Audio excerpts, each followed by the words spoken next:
What's going on, guys? Jivan back with another video, and today is going to be one of the most useful videos I've ever posted. As you guys know, I post a lot of fighting tutorials where I break down my clips and try to help you guys improve your fighting. Well, in this video, we're going to be going over the 20 most used and most effective fighting moves for Arena and Cash Cups. Before we hop into this video, please consider using code JivanTV in the Fortnite item shop, especially when buying that battle pass. And also consider checking out the merch. We got some new stuff up on there and it is so nice. Anyways, without further ado, let's get into these fighting tricks. We're going to be going through these as fast as possible. There's timestamps in the description if you want to skip around. We'll start by showing it in creative and then hop into in-game examples. Let's get it.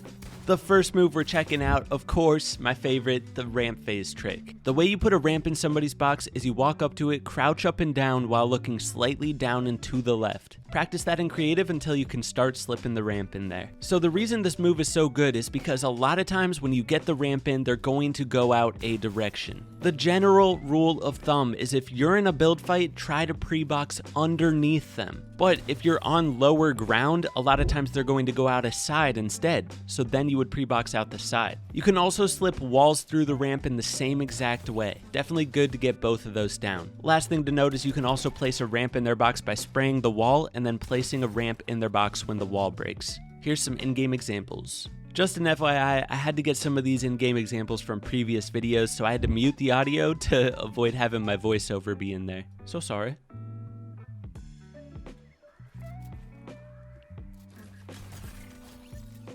Next trick I use all the time and has saved me in so many situations. When you get somebody under your ramp and you own that left wall, you can edit out the wall and edit your ramp to set up a right-hand peak. Something to look out for is they might try to spray into your box right as you edit out the side, so be ready to set up a ramp and a wall to your left again to do the trick all over again. You can do that on repeat. Simple move, but works against everybody.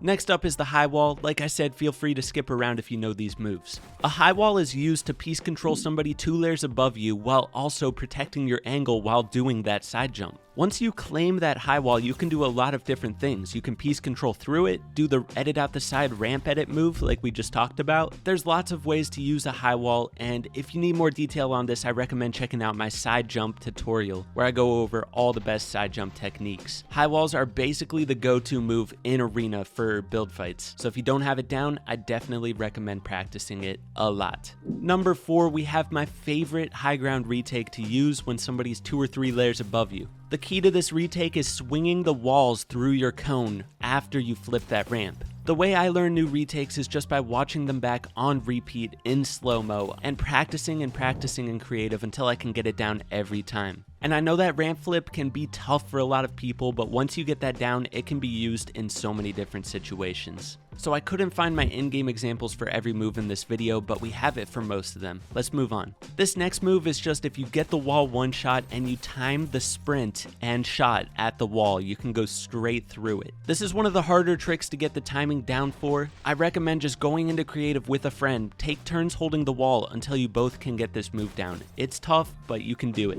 Again, I had an in-game example for this move, but I literally searched for 45 minutes and couldn't find it, so I'm sorry. Let's move on. Next up, we have this prediction trick that works on so many people. Once you take somebody's top cone, they almost always immediately edit their floor to go for a shot, which means you can pre-fire them and then try to slip a ramp in their box right afterwards. It's almost guaranteed free damage. Just make sure you have your crosshair lined up with the enemy when you're going for that pre-fire. Next up is similar to that second move we talked about, the edit out the side ramp flip. This one though is for counter piece control. If somebody's edit coursing towards you, you know you're gonna get pieced up in a second. Place a ramp and place that left wall and then edit out the side and flip the ramp and they'll just edit course right into your box and you can get a free shot. This is a great way to outplay somebody on low ping who's really cracked at piece control. I'm hoping I'll be able to get a counter piece control video out soon with more tricks like this. Next up is the most optimal positioning trick to deal damage to the enemy and guarantee that you won't take damage yourself. Push somebody's box from the left side just like this and hug your wall. If they try to set up a right-hand peek, they will not have an angle on you, but you can hit them. As you can see, he's shooting at me, but he's hitting the wall instead of me. It has something to do with the POV of the Fortnite character, and you can get some free damage dealt this way.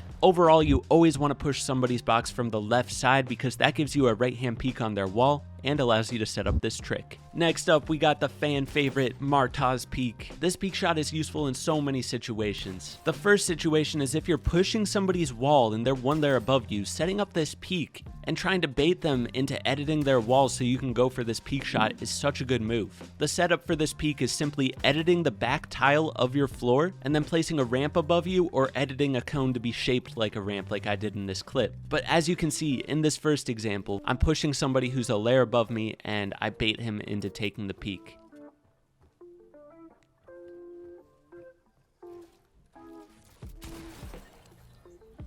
TJ taught me this other way to use the Martoz Peak, where if somebody's on a ramp pushing your wall and they're standing at the top of the ramp, you can set up a peak just like this and box them from below. This is mad useful and I never knew about it, so thanks TJ. Another thing to note is you can take a peak shot and then build a cone and wall to piece somebody up from like a box away while doing this peak shot. There's lots of ways to use this trick and I recommend just starting to set it up in random situations. You'll find new uses for it all the time.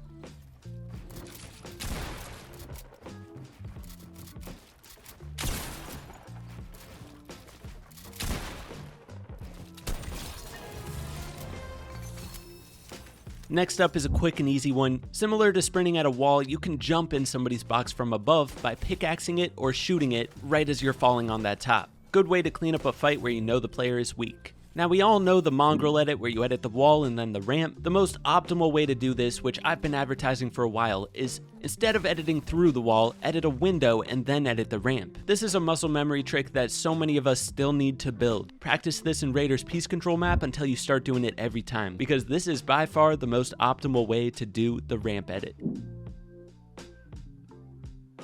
If you're in a box fight, you need to know how to claim a wall from a box away and edit a wide open edit to shoot the enemy. You can also use pre-edits to do this, so you don't even need to make an edit from a box away. Using pre-edits is really only useful in a team-based game mode, but if you use these, especially in endgame, you can get instant kills. All in all, this is just a really important move that if you don't have down, you need to learn. Next up, we got another pretty simple one, a simple side jump with the protection of a wall. You need to know how to work a wall while doing a simple side jump. It can help give you piece control opportunities and protect your angles. For example, in this clip, when I do the side jump, the enemy would have had a shot on me if I didn't build the wall before exposing myself to the enemy. You can also try to side jump and take a shot before building that wall if the enemy doesn't know you're jumping from that direction. All in all, it's crucial to get comfort with doing side jumps and being able to build walls, taking shots while doing those side jumps. It can get you so many free kills in Arena. This next move is one of my favorites. So when you piece control somebody, usually your first instinct is to edit out the side and set up a window edit. But I do this instead. I edit out the side and don't go for the window edit. I leave this edit wide open just in case they flip the ramp. It works way more often for me than going for that window edit out the side, just like in this clip.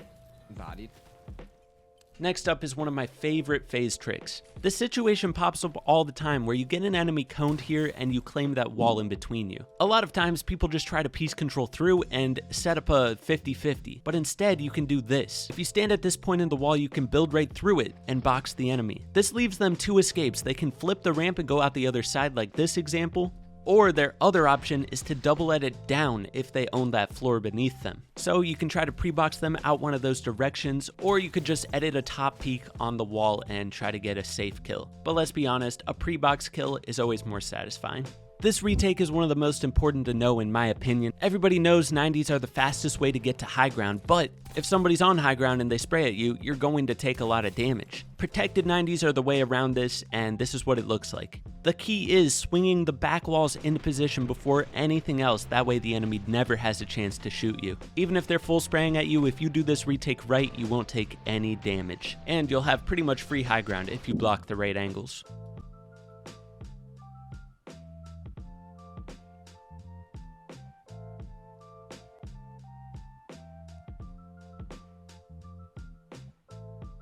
Here we have another simple trick that comes in handy in so many different situations. Taking peek shots from below can be a risky game, but if you do it just like this, the enemy barely has a chance to shoot you and most likely won't be able to. As soon as you take that peek shot from below, you just build a wall above you to block their shot. They'll have hardly any time to react to hit you, and it works like a charm. Next up, we have 2 good ways to handle ramp edits when someone's in your box if you don't own the sidewall. The best way to handle it's always going to be edit out the side and edit the ramp from outside, but if you edit the ramp like this when you're in their box, they'll have a really small chance of hitting you. Another good one that can throw people off is by flipping the ramp while standing at the back of your box. This phases you through the ramp, but a lot of times people are going to see this coming, so you have to be sneaky with it. If they're outside the box, you can also edit your ramp to phase it and then edit the wall through your ramp. And number 20, the last trick of the day and one of the most important, is cone dragging. When going to piece control somebody, dragging cones a box over before anything else is the best way to handle this situation. The reason is cones have a much further placing distance than walls, so if you place the cones first, you can oftentimes do it without even exposing yourself. It is also a really good way to catch people off guard when they're on a ramp, because you can place cones from so far away, so a lot of times you'll get them coned and catch them off guard. Here's a few in-game examples of cone dragging coming in clutch. I hope this video helps you guys out. I know I've covered most of this stuff on my channel before, but I think it's nice to have all the best moves in one video. That way you can reference back to this whenever you need. Anyways, guys, don't forget to hit that like button, sub if you're new, use code JivanTV, and don't forget to check out the merch, vibeandjivin.store. Peace.